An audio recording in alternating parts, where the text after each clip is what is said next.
So if we think about the things that challenge postural control,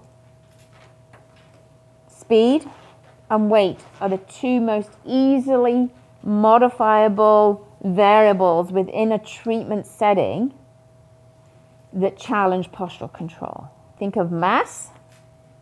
So even the weight of their upper limb, of the less affected upper limb, can be a postural perturbation, yes, to the more affected trunk.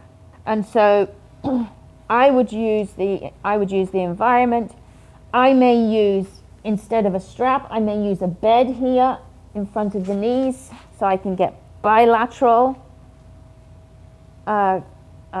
posture of the knees in contact, so that then I can get them to work away from it and to it, and away from it and to it, as a means for them to build their anti-gravity activity, yes? And then I may use a ball or something on the surface, yes, so that then I can start to introduce upper limb movement against the background of a stable trunk. I might not stabilize at the trunk, I may stabilize just at the pelvis. It really depends on the individual patient. I use this, I don't just use this here in terms of the wall bars, I use this on a bed.